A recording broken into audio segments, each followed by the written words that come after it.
할렐루야. 우리의 예배를 기뻐 받으시고 우리의 연합을 너무나도 기뻐하시는 우리 하나님께 큰 영광의 박수 올려드리겠습니다. 오늘 소개받은 이상준 목사입니다. 첫날 집회 빌립보서 4장 13절 말씀이 하나님께서 여러분에게 주시는 약속의 말씀이 되기를 축복합니다. 하나님의 말씀은 하나님의 약속입니다. 하나님의 약속은 반드시 지켜집니다.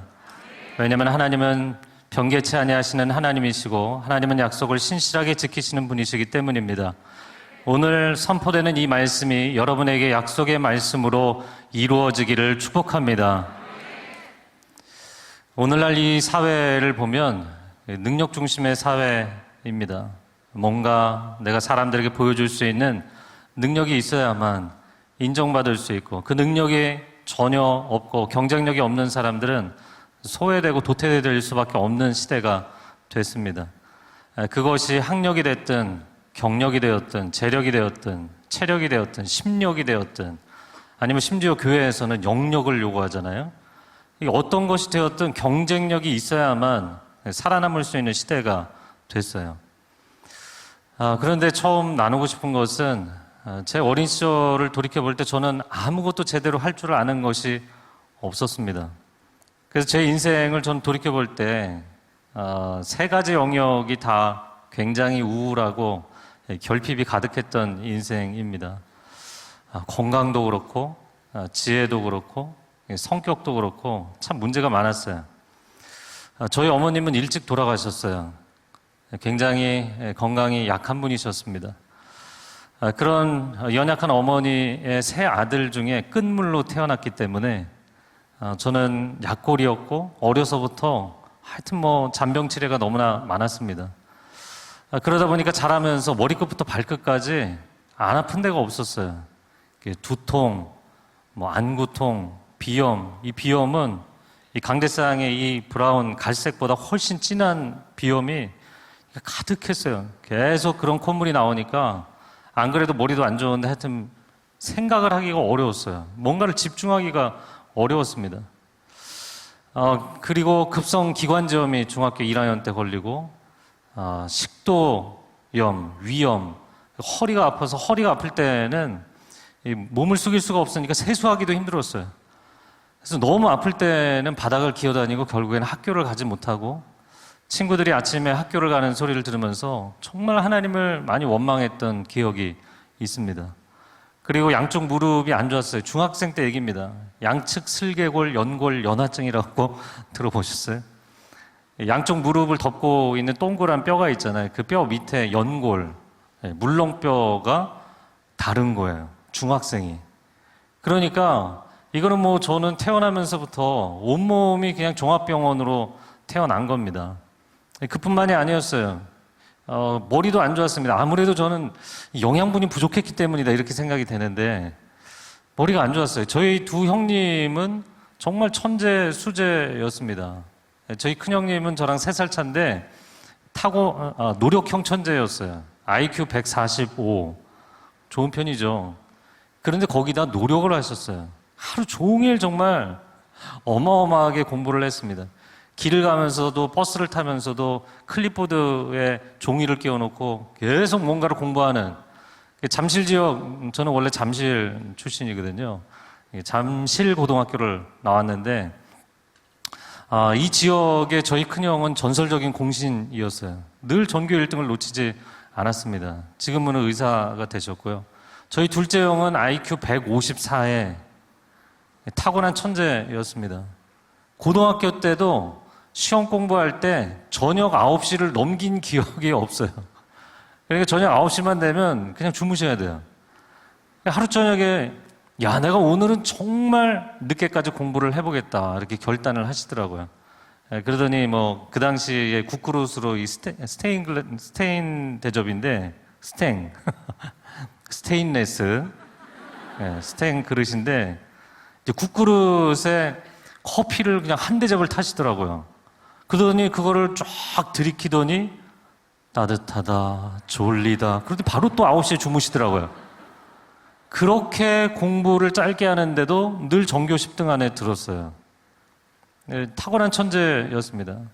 그런데 막내였던 저는 가문의 수치였습니다. 정말 아이큐 테스트 할 때 최선을 다했어요. 앞쪽에는 이 문항들이 좀 복잡하잖아요. 뒤에서 뭐 성긋기, 점찍기 이런 거 정말 최선을 다했어요. 근데 간신히 110대가 나왔어요. 저희 집에서는 있을 수 없는 유형의 인간인 것이죠.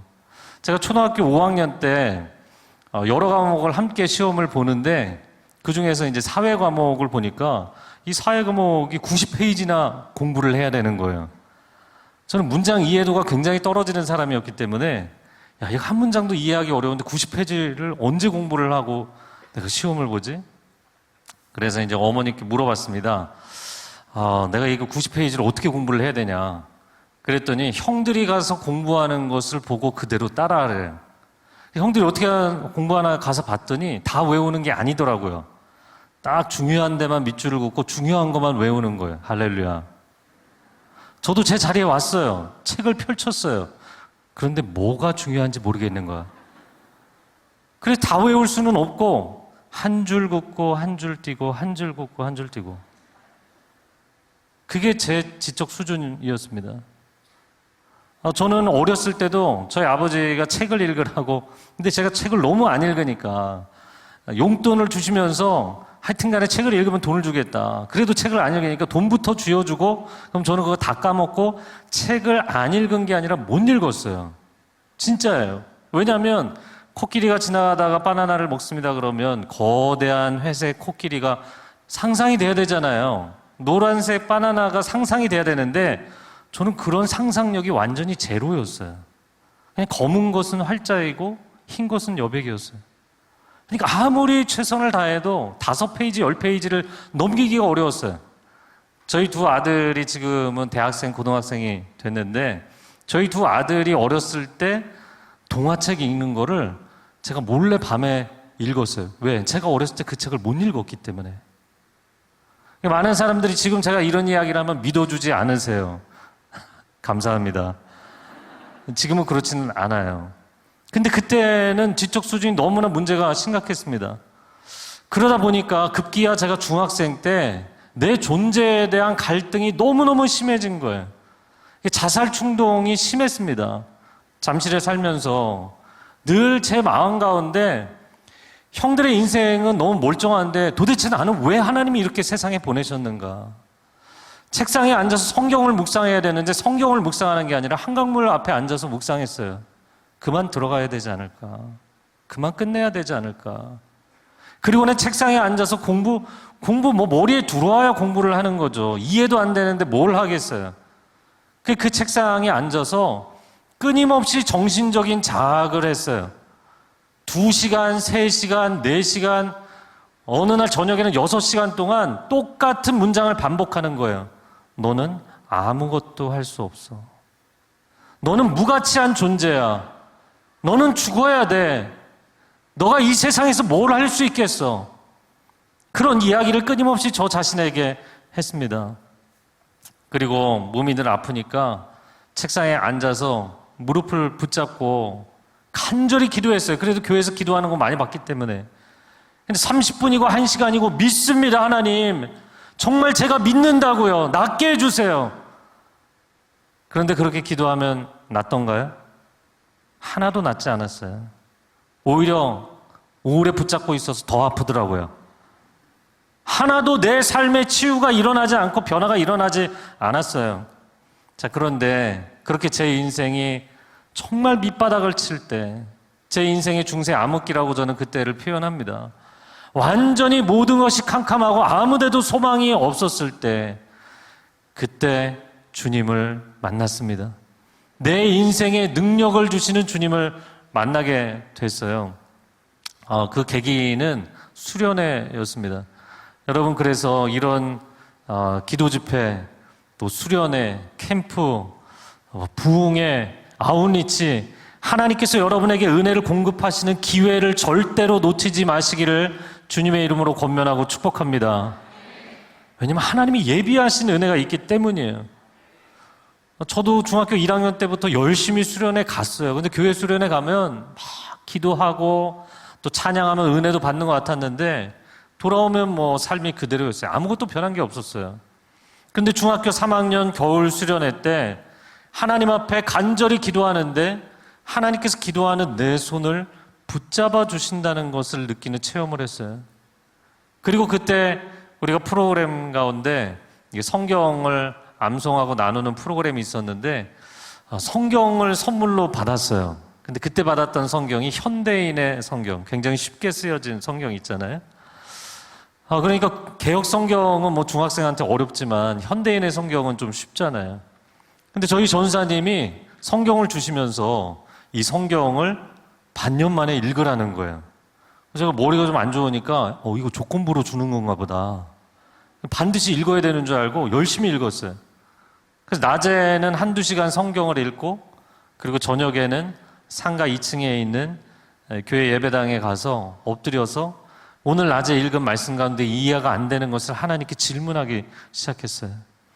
그런데 그렇게 창세기부터 말씀을 쭉 읽어가는데 이 진리의 말씀, 지혜의 말씀, 능력의 말씀이 내 안에 쌓여가기 시작하더라고요. 예언서 뭐 거의 이해 안 됐습니다. 욥기 무슨 얘기 하는지도 몰랐어요. 레위기 뭐 더더군다나 잘 이해 안 됐어요. 그럼에도 불구하고 창세기부터 계시록까지 쭉 읽어가는데 한순간에 그 쌓였던 말씀이 본물이 터지는 것처럼 흘러넘치더라고요. 그 포인트가 저에게는 에베소서 1장 2절이었습니다. 에베소서 1장 2절 말씀 우리 한번 같이 자막으로 읽어볼까요? 시작.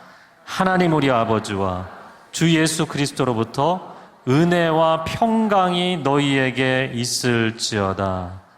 아멘. 평강이 너희에게 있을지어다. 아멘. 이 평강이요. 제가 태어나서 그 나이까지 단 한 번도 경험해보지 못한, 저는 존재적 불안이 굉장히 강한 사람이었습니다. 어디 모임에 가도 부적응감 있잖아요. 왠지 나는 여기에 어울리지 않는 것 같고 이 자리를 빨리 떠나야 될 것 같고 그냥 세상에 존재하는 것 자체가 늘 불안했어요. 부적응감이었어요. 그런 나에게 하나님의 평화가, 하늘로부터 임하는 그 평화가 파도처럼 막 밀려오더라고요. 제가 책상에 앉아 있었는데 파도가 밀려오는 것처럼 그렇게 하나님의 평화가 임하더니 갑자기 그 평화가 해일처럼 나의 존재를 덮더라고요. 그러면서 눈물이 막 쏟아지고 몸이 뜨거워지는데 내 안에 있던 모든 어두운 생각과 어두운 감정들, 그 어둠의 그림자들을 다 토해내게 됐어요. 할렐루야. 그리고는 제가 부엌에 달려와서 엄마 내가 드디어 하나님을 만났어. 드디어 하나님을 만났어. 그리고는 다음날 등교를 하기 위해서 밖에 책가방을 메고 나갔는데요. 세상이 너무너무 아름다워 보이는 거예요. 그동안 저에게 있어서 세상은 온통 잿빛이었거든요. 근데 세상이 너무나 아름답고 총천연 칼라로 보이더라고요. 할렐루야. 얼마나 감사한지 하나님의 은혜 체험을 하게 된 것이죠. 여러분, 성경을 읽는데 언제까지 읽어야 될까요? 은혜가 찰랑찰랑 발목에 찰 때까지? 무릎에 허리에 찰 때까지요? 아니요. 창이랑 강수가 되어서 여러분이 그 안에 헤엄치게 될 정도로 말씀이 여러분의 인생을 완전히 압도할 때까지 하나님의 말씀을 채우시기를 축복합니다. 그러면 내가 말씀을 한 구절 두 구절 필요할 때마다 응급 상황에만 사용하는 것이 아니라 그 말씀의 압도적인 은혜의 물줄기, 능력의 물줄기가 여러분의 삶을 이끌어 가시는 역사가 나타날 줄로 믿습니다. 그렇게 말씀을 읽어야 돼요. 제가 성경을 보면서 참 감사했던 것은 모태신앙이니까 성경 말씀 많이 들었죠. 그러나 창세기부터 계시록까지 1독을 하고 다시 2독을 하고 3독을 하면서 깨닫게 된 것은 하나님이 이 성경 가운데 약속을 남발하셨더라고요. 그런데 감사한 것은 하나님은 약속을 반드시 지키신다는 거예요. 저는 머리가 안 좋고 단순했기 때문에 그걸 다 믿었어요. 내가 너를 반드시 창대케 하리라. 너는 복의 근원이 될지라. 내가 반드시 너를 구원하리라.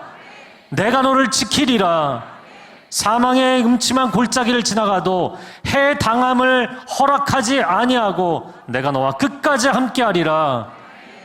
꼬리가 되지 아니하고 머리가 되게 해주리라. 아멘. 그래서 저는 이 약속의 말씀들을 그냥 너무나 단순하게 다 아멘으로 내 것으로 받아들였고, 저의 삶 가운데 약속의 말씀들이 이루어지는 것을 체험하기 시작했어요. 그 첫 번째가 야고보서 1장 5절 말씀이었습니다. 우리 청년들에게도 중요한 말씀인데요. 같이 읽어볼까요? 너희 중에 누구든지 지혜가 부족하거든 모든 사람에게 후히 주시고 꾸짖지 아니하시는 하나님께 구하라. 그리하면 주시리라. 아멘. 지혜의 하나님께 지혜를 구하면 반드시 주신다는 거예요. 제가 이 말씀을 보고 난 진짜 횡재했다. 난 머리가 너무 안 좋은 사람이었고 상상력도 논리력도 수리력도 정말 지혜의 영역에 있어서는 다 완전히 바닥이었기 때문에 이 말씀을 내가 하나님께 요구한 것이 아니라 하나님이 먼저 나에게 약속을 하신 거잖아요. 내가 언제 요구한 적도 없는데 하나님이 주시겠다는 거잖아요. 제가 학창시절에 가장 못하던 과목이 수학 과목이었습니다. 그래서 수학 정석 커버 페이지를 딱 펼쳐놓고 거기다 야고보서 1장 5절에서 8절 말씀을 써놨어요. 지혜가 부족하면 구하면 주시리라. 두 마음을 품지 말라. 두 마음을 품는 사람은 바람에 밀려 유동하는 바다 물결 같으니 그 사람은 아예 얻을 생각조차 하지 마라. 믿음으로 구하면 주시리라. 그거 딱 써놨어요. 그리고 나서 실제로 그것만 보고 있을 수 없잖아요. 이게 수학 문제를 푸는데 공식을 보면 이해가 되죠. 그리고 그대로 대입한 기초 문제를 풀 때는 어렵지 않아요. 그런데 응용 문제, 실전 문제, 심화 문제, 이게 어려운 거잖아요. 자, 문제를 풀려고 하는데 이게 안 풀립니다. 5분을 봐도 10분을 봐도 이해가 안 돼요. 그 다음에 뭐를 보게 되나요? 여러분 공부할 때 안 풀리면 뭘 보나요? 네, 답안지를 보죠. 해설을 봅니다. 수학 정석 같은 경우는 위에 이제 문제가 나오면 밑에 해설이 나오는데 해설이 10줄, 15줄 풀이가 아주 친절하게 나와요. 여기 청년들 뿐만 아니라 우리 청년 자녀들을 두고 있는 부모님들도 함께 또 이 현장에서 또 방송으로 함께 예배 드리고 계시는데요. 자녀들이 왜 중간에 공부를 멈추는 줄 아세요? 그 친절한 해설을 읽는데 해설이 이해가 안 돼. 그럼 미치겠는 거예요. 더 이상 할 방법이 없는 거예요. 아니 그것을 10줄, 15줄로 설명을 해놨는데도 그게 이해가 안 되면 그 다음에는 어떻게 하겠어요? 풀 방법이 없는 거예요. 그 예전 같으면 그냥 책을 덮어두고 그만뒀습니다. 그런데 이제는 길이 있잖아요. 그래서 책을 딱 덮어두고 첫 장을 열고 야고보서 1장 5절에서 8절 말씀을 하나님께 읽어드렸어요. 하나님, 제가 요구한 거 아니고요. 하나님이 먼저 주시겠다고 약속하신 것입니다. 약속을 이루어 주십시오. 그리고 나서 다시 펼쳐서 해설을 읽는데요. 방금 전까지 분명히 이해가 안 됐던 해설이 이해가 되기 시작하는 거예요. 할렐루야. 수학 문제를 푸는데 하나님이 나의 개인 교사가 되어주시는 거예요. 너무너무 재밌었어요. 그런데 그것이 수학의 영역뿐만 아니라 이제 암기 과목까지 영역이 옮겨져서 이 암기 과목도 한자에 대한 기본 이해가 있어야 단어도 금방 캐치가 되고 문장 이해력이 높아지는 거잖아요. 저는 한자에 대한 이해도 부족했고 문장 이해력이 너무 떨어졌기 때문에 사실 문장이 이해가 안 되는데 다량의 그 정보를 암기한다. 이건 불가능한 거거든요. 근데 하나님이 얼마나 급하셨으면 제가 문장 이해도가 떨어지는데도 그거를 암기시켜 주셨어요. 놀라운 기적이었습니다. 저에게는. 그렇게 고등학교 3학년 공부를 마치고 수능시험을 받고 수능시험에서 제가 수학을 가장 높은 최고점을 받았습니다. 할렐루야. 그리고 책도 못 읽던 제가 영어 영문학과에 들어갔어요. 저희 형님들이 야, 네가 어떻게 책 읽는 과를 들어갔냐. 그것도 4년 장학생으로 들어갔어요. 그리고 해외에서 공부할 수 있도록 하나님이 기회도 주셨고 지금까지 책을 25권을 영어 책을 한국어로 번역했고 5권의 책을 썼어요. 할렐루야. 하나님은 반전의 하나님이신 줄로 믿습니다. 아멘. 여러분, 우리는 말씀이라는 존칭으로 표현하지만 하나님의 언어, 생명의 언어, 지혜의 언어, 능력의 언어, 이 놀라운 기적의 언어가 여러분 안에 충만해지면 여러분 안에 하나님의 그 말씀이 가지고 있는 놀라운 폭발력이 나타나게 될 줄로 믿습니다. 무지한 자에게 지혜를 주시는 하나님을 찬양합니다. 그런데요, 저의 지혜만 바꿔주신 것이 아니라 저의 성격도 바꿔주셨어요. 사람이 성격이 좋아지면 성품이 되는 것이고 성격이 안 좋아지면 성질이 되는 것이잖아요. 성질머리가 정말 안 좋았거든요. 왜냐하면 건강이 안 좋으니까 늘 짜증이 많았어요. 이게 컨디션이 안 좋으니까 짜증나고 뭐 형제들하고 맨날 싸웠거든요. 교회에서는 얌전하게 지냈지만 학교에서는 친구들과 대화를 할 때 욕을 하지 않으면 한 문장이 끝나지 않았어요. 정말 욕을 많이 했어요. 그런데 내 안에 하나님의 말씀이 충만해지고 성령이 내주하시니까 이게 더러운 게 느껴지는 거예요. 누가 나한테 이야기해서가 아니라 더러운 언어가 내 안에 성령님과 거룩하신 성령님과 공존할 수가 없는 거예요. 이 안에서 부대껴서 이거를 참을 수가 없는 거예요. 그래서 3개월이 지나고 4개월이 지나고 5개월이 지나면서 이거를 토해내고 쏟아내는데 결국에는 하나님께서 내 안에서 이거를 다 제하여 버리시더라고요. 할렐루야. 이기적이고 자기중심적이고 나밖에 모르는 내가 주님을 사랑하게 되고 교회를 사랑해서 친구들과 모임을 만들어서 중학교 친구들하고 우리 중등부, 고등부 학생부를 위해서 기도하자.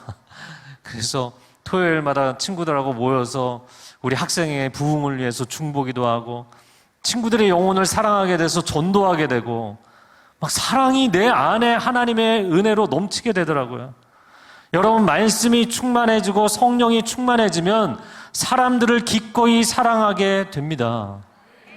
그런데 요즘 젊은이들 무슨 생각을 하나요? 더 많이 사랑하는 사람이 손해보게 돼 있다. 그래서 손해보기 싫어서 다른 사람에게 풍성한 사랑 나눠주는 거 하려고 하지 않습니다. 밀당하려고 하고 썸만 타고 거리를 재고 계산기를 두드리고 나의 존재를 값어치 있게 해줄 만한 사람과 만나서 결혼도 일종의 투자가 되고 진정한 사랑을 찾기가 어려운 시대가 되어버렸어요. 그러나 여러분, 하나님의 은혜가 여러분 안에 충만해서 그 은혜와 사랑이 여러분의 주변 사람들에게 흘러가기를 축복합니다. 아낌없이 사랑하는 청년 세대가 되시기를 축복합니다. 그러다가 손해보면 손해보세요. 괜찮아요. 내가 비워지고 내가 손해보면 손해보세요. 그래도 하나님은 하나님의 사랑을 여러분 가운데 계속해서 공급해 주실 줄로 믿습니다. 그리고는 사랑이 여러분의 공동체를 변화시킬 겁니다. 앞으로 여러분이 결혼해서 세우는 가정, 하나님이 부어주시는 압도적인 사랑의 능력이 그 가정을 세우실 줄로 믿습니다. 제가 또 이 성질만 안 좋았던 게 아니라 건강도 안 좋았었잖아요. 온몸이 종합병원이었다고요. 그런데 참 희한한 게요, 한 3개월이 지나고 5개월 지났는데 어느 날 보니까 허리가 전혀 아프지 않은 거예요. 무릎이 전혀 아프지 않은 거예요. 비염이 다 나은 거예요. 내가 이걸 붙잡고 기도하지 않았는데 머리끝부터 발끝까지 몸이 다 나은 거예요. 할렐루야.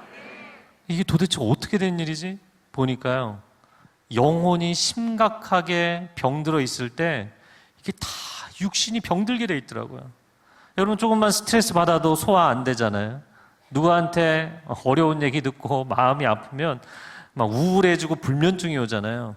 그래서 저는 삶 전체가 어둠에 짓눌려 있었기 때문에 온몸이 아팠던 거예요. 그런데 이 모든 어둠의 그림자들을 주께서 다 거두어 가시고, 그리고 내 안에 하나님의 임재로 충만케 하시니까 영혼이 치유되니까 육신이 치유되더라고요. 여러분의 삶 가운데도 영혼이 치유될지어다, 육신이 치유될지어다, 하나님의 능력이 삶 가운데 체험될지어다. 그리고요, 제가 굉장히 예민한 편이어서 이렇게 누구 한 사람 만나고 오면 그 한 사람에게 2시간, 3시간만 신경을 써도 너무너무 피곤한 거예요. 하루 일과를 나는 다 한 거였어요. 그리고는 너무 피곤하니까 한 12시간을 자도 이 피로가 다 회복이 안 되는 사람이었습니다. 그런데 하나님의 임재 체험을 하고 나서 제 삶 가운데 일어난 변화는 5시간, 6시간을 자도, 그리고 공부를 하고 일과를 해도 피곤하지 않은 거예요. 제가 밴쿠버에서 사역했는데 그때는 하루에 3-4시간 자면서 종일 사역을 하는데도 피곤치 아니하는 거예요. 하나님이 능력을 주시고 성령의 감동하심으로 달려가니까 피곤치 않는 능력을 허락해 주시더라고요. 하나님은, 저를 한번 따라해보세요. 하나님은 반전의 하나님이십니다. 하나님은 취향이 독특하신 분이십니다. 저는 제 삶 가운데 체험한 거예요. 왜 하나님은 무지한 자, 무능한 자, 연약한 자를 기뻐하시는가? 왜 세상에 약한 자를 들어서 쓰시는가? 고린도전서 1장 26절부터 말씀하시는 것처럼 하나님은 무지한 자를 들어서 지혜자를 부끄럽게 하시고, 무능한 자를 들어서 능력자를 부끄럽게 하시는 하나님, 없는 자를 들어서 가진 자들을 부끄럽게 하시는 하나님이십니다. 왜 그러실까요? 그래야만 하나님이 하셨다는 것이 분명해지기 때문이에요. 사람은 자기가 조금만 능력이 있어도요, 자기가 한 줄 알아요. 자기가 좀만 지혜로워도 자기가 한 줄 알아요. 저는 사실 제 인생 한 2년 반 동안 심각한 우울과 자살 충동에 시달리면서 내 인생을 완전히 쓰레기통에 던진 상태였거든요. 근데 주님이 어느 날 찾아오셔서 그것을 짚으시더라고요. 주님, 저는 어차피 제 인생을 버리려고 했기 때문에 가져다가 마음대로 쓰십시오. 주님이 내 인생을, 버린 인생을 리사이클 하시겠다는 거잖아요. 재활용하신다는 거잖아요. 그럼 주님이 원하시는 대로 어디에 쓰시든 어떻게 쓰시든 주님 마음대로 쓰십시오. 주님께 내어드리니까 주님이 원하시는 방식으로, 주님의 능력의 수준으로, 주님이 일하시는 스케일로 나를 사용하시기 시작하더라고요. 할렐루야. 그래서 그분 안에서 내가 모든 것을 할 수 있는 사람이 되는 것입니다. 오늘날 세상은 여러분이 만능인이 되라고 이야기합니다. 절대로 만능인의 신화에 빠지지 마세요. 인간은 만능이 될 수 없어요. 근데 성경은 우리에게 전혀 다른 메시지를 주십니다. 전능자의 그늘 아래 거하는 인생이 될지어다. 세상의 만능의 신화에 빠지는 것이 아니라 내가 잘날 때나 못날 때나 전능자의 임재 가운데 거하면 그분이 나를 온전하게 이끌어 가실 것입니다.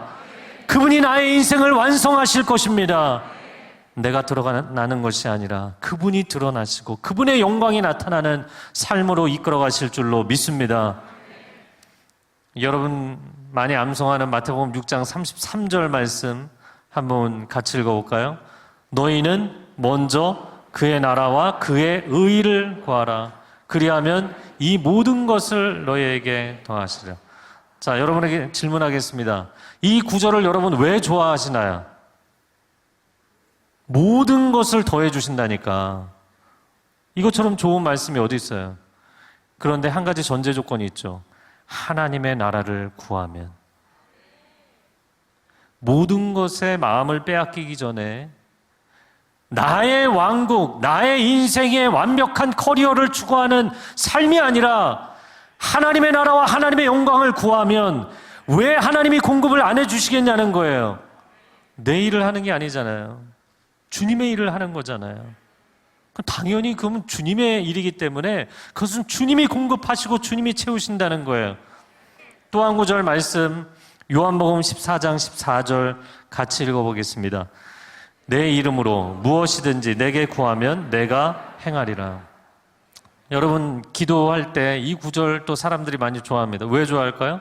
무엇이든지 행하여 주신다니까. 무엇이든지 응답받을 수 있다는 게 얼마나 좋은 것인가요? 하지만 여기에도 전제 조건이 있죠. 뭔가요? 예수 그리스도의 이름으로 기도하면. 내가 기도라는 행위를 했기 때문에 뭔가가 이루어지는 게 아니에요. 기도라는 방식의 능력이 있는 것이 아닙니다. 예수 그리스도의 이름의 능력이 있는 것입니다. 예수 그리스도 그 이름이 생명의 이름, 회복의 이름, 치유의 이름, 창조의 이름, 영적 승리의 이름인 줄로 믿습니다. 이것을 신뢰하며 기도하면 이루어지지 않을 일이 없는 줄로 믿습니다. 그러니까요, 여러분, 우리의 신앙과 우리의 인생은 능력의 문제가 아니라 관계의 문제인 거예요. 오늘 빌립보서 4장 13절도 굉장히 많은 크리스찬들이 좋아하는 구절인데, 내가 모든 것을 할 수 있다, 여기에 초점이 있는 게 아니고요, 그분 안에 거하면. 왜냐하면 그분이 능력의 근원이시기 때문에. 그러므로 우리는 능력에 초점을 맞추는 것이 아니라 주님과의 관계에 초점을 맞춰야 될 것입니다. 모든 것을 하려고 모든 것을 쫓아가지 마세요.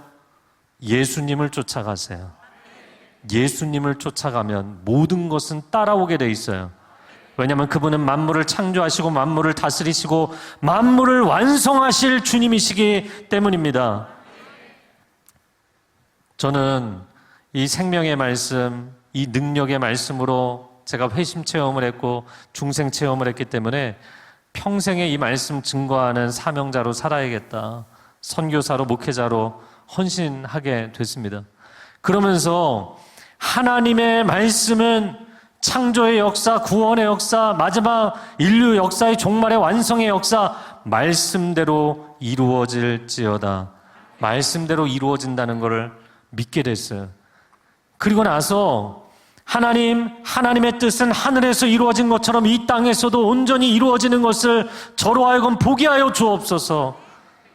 전도사 시절부터 목사가 되어서 사역하기까지 저는 25년 동안 온누리교회에서만 사역을 했습니다.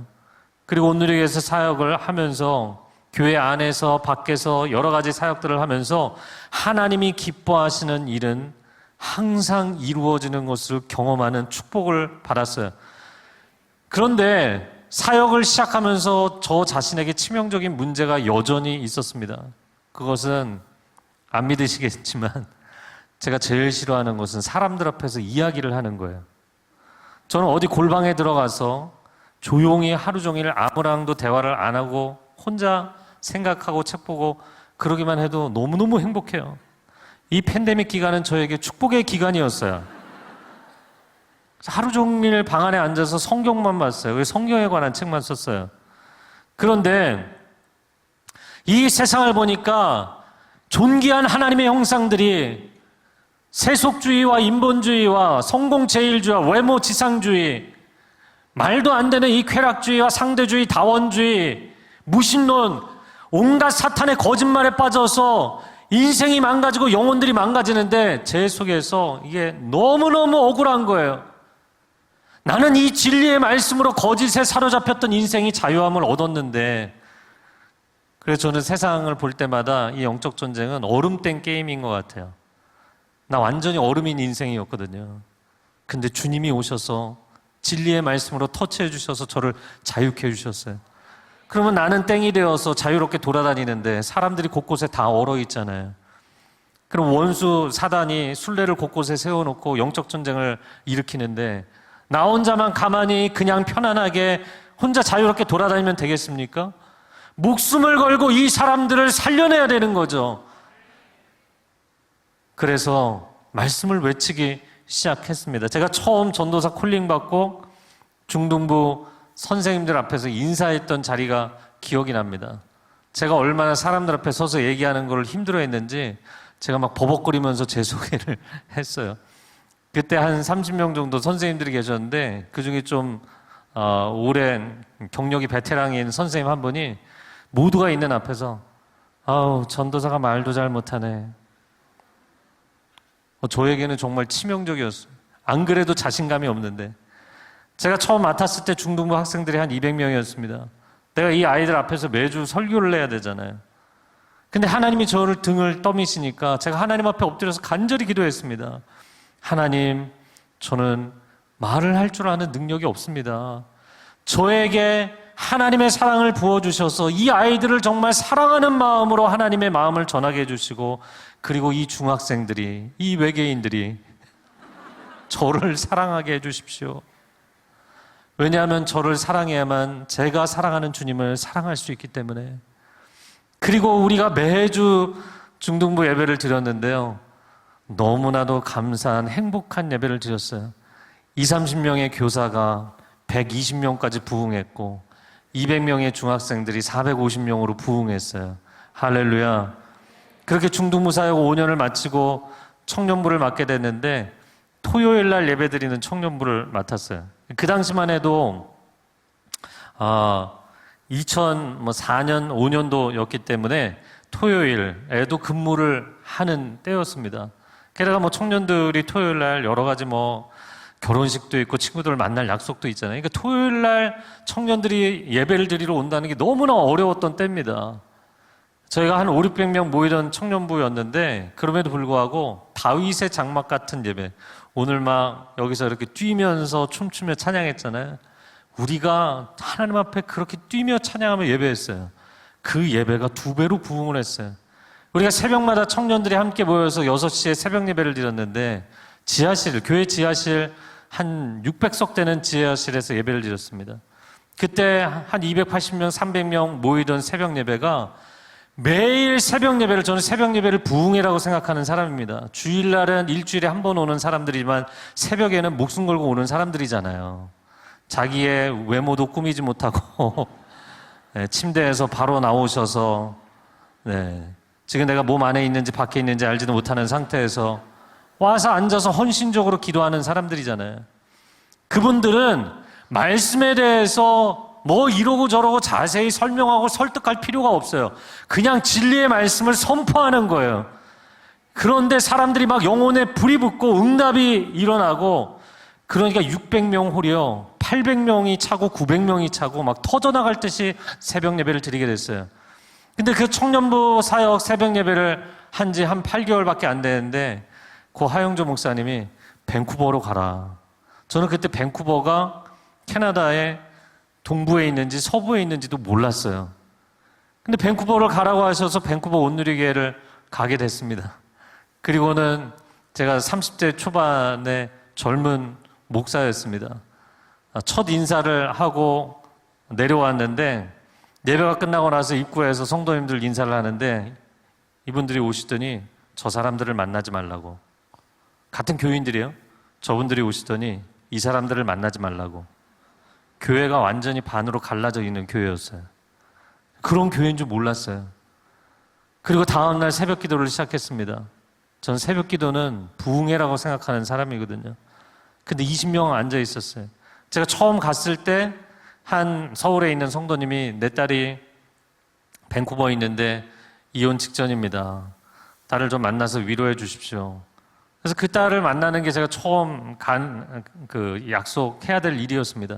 그래서 그분에게 새벽에 나오라고 했어요. 그리고 첫 새벽 예배를 드리고 이 자매가 생각이 바뀌기 시작했어요. 이혼을 하지 말아야겠다. 일주일을 나왔고 2주일을 나오게 되었고 결국에는 이혼하지 않고 잘 살게 되었어요. 그리고 새벽 예배에 하나님께서 기름 부어주시는데 20명이 그 다음 주에 70명이 되고 그 다음 주에 120명이 되고, 저희가 한 달 동안 특별 새벽 예배를 처음에 가서 하게 됐는데 성인 성도가 240명일 때 220명이 나오게 됐어요. 여러분 놀라지를 않으시는데 기적 같은 일입니다.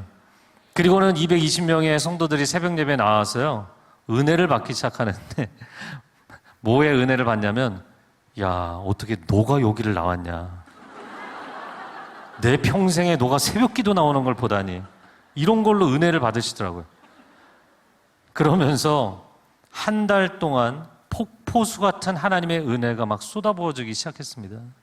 사람들이 은사가 터지고 방언이 터지고 환상을 보게 되고, 30년, 50년 동안 한국에 계신 부모님을 위해서 기도했는데 절대로 나는 신앙생활 안 한다 그러던 분들이 우리 특세 기간에 갑자기 전화가 오셔서, 얘야, 내가 교회 가기로 했다. 내가 하나님을 믿기로 했다. 여기서 그냥 기도했을 뿐인데. 그리고 청년들이 자기 방에서 그냥 혼자 앉아있는 성령님이 예배당에 나아가서 기도해라. 성령님의 음성을 듣고 청년들이 나오기 시작했어요. 근데 그 중에 한 청년이, 여러분 누군지 알려고 하지 마세요. 근데 한 청년이 교회에서 뭐 봉사도 많이 하고 임원도 하고 이런 청년인데, 세상에서는 술도 잘 마시고 뭐 여자친구들도 많고 뭐 그런 친구였어요. 근데 이 친구가 하나님의 음성을 듣고 예배당에 나왔습니다. 그리고는 맨 뒤에 장의자에 딱 앉았는데, 앉는 순간 귀신이 그의 귀에 대고 당장 여기에서 나가. 너가 나가지 않으면 내가 너를 가만히 두지 않을 거야. 1시간 동안 예배 시간에 하나님 말씀을 듣는 게 아니라 사단의 협박을 당한 거야. 얘가 굉장히 담대한 애거든요. 상남자였거든요. 얼굴이 하얗게 질려서 예배가 끝나고 교회 사역자들에게 와서 통곡을 하며 기도해달라고 하더라고요. 우리가 함께 그를 안수하며 전심으로 기도했습니다. 그리고 나서요, 이제 대학생이었는데 학교 친구들을 만나갖고 평상시처럼 담배 피려고 하는데 구역질이 나는 거예요. 담배를 못 피겠는 거예요. 술자리에서 술을 마시려고 하는데 구역질이 나는 거예요. 술을 못 마시겠는 거예요. 성령께서 임하시면 여러분의 삶에 내가 윤리 도덕적으로 애를 써서 고치겠다, 그거 못 고칩니다. 그러나 성령이 내 안에 충만히 임재하시면 여러분의 삶을 뒤집어 놓으시는 줄로 믿습니다. 그런데 참 놀라운 것은 그 한 달 동안 은혜의 폭포수만 쏟아지는 게 아니고요, 사탄이 얼마나 강력하게 방해를 하는지요. 잠자던 교회가 깨어나니까 그 한 달 특세를 하는 동안 저희 교회 1년치 차 사고가 다 나더라고요. 캐나다나 미국은 이게 라이드 문화이기 때문에 운전을 못하면 꼼짝도 못하거든요. 교회 가지 말라는 거예요. 너 기도하지 말라는 거예요. 너 평소에 하지 않던 짓을 왜 하냐는 거예요. 네가 하나님하고 친하게 살지 않던 사람이 왜 갑자기 거기 가서 네 인생을 바꾸려고 해? 사탄이 얼마나 발악을 하면서 괴롭히는지 몰라요. 그러나 하나님의 영적인 대세가 승리하는 줄로 믿습니다. 그곳에서 수요 저녁 예배를 드리는데, 하나님께서 예배의 부흥을 말씀하셔서 한 20개 교회를 초대해서 정말 좋은 예배 강사들을 미주에서 한국에서 초대해서 예배 집회를 했어요. 그리고 나서는 제가 뒷부분을 이어받아서 기도 인도를 하는데 성령이 제 안에서 감동하시는 거예요. 그리고는 제가 기도 인도를 하다 말고 이 땅에 내년에는 3,000명의 예배자가 모여서 하나님을 예배할 것입니다. 300명이 모여서 예배해도 하나님이 이렇게 기뻐하시는데 3,000명이 모여서 이 땅에서 예배할 것입니다. 막 선포를 했어요. 그리고서는 예배가 끝나고 사무실로 돌아보니까 내가 미쳤지. 내가 왜 그런 얘기를 했지? 왜냐면 그 당시에 한인교회들이 수백 개가 있었지만 한국에서 가장 유명한 목사님들을 모시고 와도 300명, 500명을 채우기가 어려웠어요. 영적 기대감이 바닥을 치던 동네였습니다. 밴쿠버는 천당 밑에 999당이라고 불릴 정도로 환경이 너무너무 아름다운 곳이에요. 전 세계 살기 좋은 도시 매년 조사를 하면 거의 매년 1위를 하는 도시입니다. 아름다운 도시, 천국 같은 도시예요. 그런데 영적 토양은 엉망이었거든요. 동성애자들의 천국, 동성애 비즈니스를 하지 않으면 사업이 안 돼요. 인본주의가 강하고 사탄교회의 영향력이 강력하게 사로잡고 있는 곳. 그래서 어린아이들이 너무나 많이 실종되는데 사탄교회하고 연관이 돼 있다는 이야기들을 합니다. 교회가 성장을 못해요. 조금만 크면 다 갈라져요. 목회자들의 무덤이라고 불리는 곳이에요. 그러한 곳이고 북미의 대각성 운동이 2차례 지나가는 동안 마지막까지 부흥의 불이 붙지 않았던 도시. 밴쿠버는 영적 오명이란 오명은 다 갖고 있는 도시더라고요. 그런데 제가 그곳에서 하나님 앞에 기도하면서 하나님의 사람을 이 땅에 보내셨는데 하나님, 이 땅이 하나님의 영광을 보지 못하고 이렇게 오명으로 가득한 것을 저는 참을 수가 없습니다. 이 땅에 부흥이 일어나게 하여 주옵소서. 이 땅에 교회의 연합이 일어나게 하여 주옵소서. 그리고는 3,000명이 연합해서 예배를 드릴 거라고 목회자들을 찾아다니면서 제가 얘기하기 시작하니까 목사님들이 당신이 여기를 몰라서 그래. 여기는 목회자들의 무덤이야. 게다가 하루 저녁 집회라고 3일 집회를 한다고, 그것도 종일 3일 집회? 종일 3일 집회에 자기 회비를 내고 오라고? 안 모인다는 거예요. 한국에서 유명한 목사님 모셔도 500명도 안 모이는데, 그리고 한인들이 최대 인원 모인 것이 소프라노 조수미 씨가 그 시내에서 콘서트를 하루 저녁 했는데 2,700명 모인 것이 최대 인원이었어요. 그러니까 3,000명의 예배자가 모인다는 것은 있지 않았던 일일 뿐만 아니라 있을 수 없는 일로 보이는 거예요. 그런데 제가 덜컥 믿음으로 저희 교인들과 함께 거기서 가장 큰 국제 행사를 하는 캐나다 플레이스라는 아름다운 태평 연안에 있는 그 집회 장소를, 10,000명이 들어가는 집회 장소를 계약했어요. 10만 불이 넘는 장소였어요. 그러니까 미쳤던 거죠, 완전히. 저도 미쳤고 저희 성도들도 미쳐 있었어요. 그리고는 이 연합 집회를 목숨 걸고 기도하고 준비하는데, 근데 결국에는 첫 해 하지를 못했습니다. 왜냐하면 왜 꼭 그 교회가 중심이 돼야 되느냐. 그래서 제가 목사님들께 말씀드렸어요. 저희 교회가 중심이 되지 않아도 좋습니다. 저희 시대에 이루어지지 않아도 좋습니다. 저희는 그냥 작은 규모로 해도 괜찮습니다. 이 도시가 영적인 오명을 벗을 수만 있다면 여러분이 주인공이 돼서 하셔도 됩니다. 그런데 교회들이 너무 그 교회가 지금 중심에 있기 때문에 우리는 이것을 허락하기 어렵다. 그냥 혼자 하든지 말든지 둘 중에 하나 결단을 해라. 근데 하나님께서 저에게 한 달 동안 순교하라는 말씀을 계속 주셨거든요. 그래서 제가 순교하는 마음으로 그 집회를 포기했습니다. 제가 그동안 10여 년 동안 사역을 하면서 하나님의 꿈이 이루어지지 않는 것을 처음 봤기 때문에 내 영혼이 완전히 바스러지는 것처럼 힘들었어요.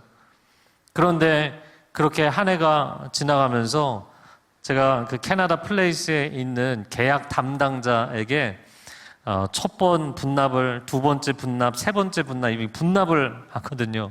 근데 13만 불, 15만 불 되는 그 돈을 분납을 하는데 두 번째 분납을 하러 가서 우리가 행사를 못하게 됐습니다. 그랬더니 이 담당자가 깜짝 놀라는 거예요. 왜냐면 1년, 2년 스케줄이 꽉 차 있는 데거든요. 그리고 굉장히 큰 예산이 들어가기 때문에 이 수입원이 끊기는 거잖아요. 그러면서 이 사람이 취소 조항을 쫙 읽으면서 전쟁이나 천재지변이 아닌 이상 반드시 완불을 해야 되며 쫙 읽으시더라고요. 그래서 제가 다 완불하겠습니다. 그랬더니 이분이 친절하게 제가 이건 조항을 읽어드린 거고요. 이런 때는 이 법정 투쟁을 해서 돈을 좀 타내시는 겁니다. 이러더라고요. 그래서 제가 하나님이 시키셨는데 하나님이 막으셔서 멈추게 됐으니까 돈은 다 내겠습니다. 그랬어요. 그랬더니 이 사람이 자기 상관에게 그 자리에서 전화를 하더라고요. 상관이 여자분이었는데 저는 수화기 너머로 캐나다 사람이 그렇게 소리 지르는 거 처음 들었어요. 뭐야, 그런 거죠. 그럼 제가 잠시 올라갔다 오겠습니다. 그러더니 내년 이맘때 전혀 위약금이나 페널티를 물지 않고 행사를 할 수 있게 해드리랍니다. 그러면서 이러는 거예요. 이분이 저를 처음 만났을 때 제가 아시아인이니까 저의 환심을 사려고 제가 요즘 불교에 심취해 있습니다. 이런 얘기 했던 사람이거든요. 그런데 이 사람이 갑자기 그러는 거예요. 이런 일이 없었는데 저는 크리스찬은 아니지만 하나님이 여러분을 도우시는 것 같습니다. 그리고는 제가 3차 완납을 하러 갔어요. 완납을 하면서 그 사람이 그러더라고요. 근데 내년 8월 이 시즌에, 이 기간에 다른 장소는 다 쓸 수 있는데 VIP 룸이라고 500석 들어가는 굉장히 좋은 방이 있었어요. 연회장으로 쓸 수 있는. 근데 그 방은 다른 팀이 예약을 해서 이게 걸려 있습니다. 이거는 나중에 알려드리겠습니다. 라고 앉아서 대화를 하는데 갑자기 그 사람 모니터에 팝업 창이 딱 뜨더니 우리가 그 계약을 취소하겠습니다. 딱 써는 거예요. 이 사람이 깜짝 놀라서요. 저는 크리스찬은 아니지만 하나님이 여러분을 정말 도와주시는 것 같습니다.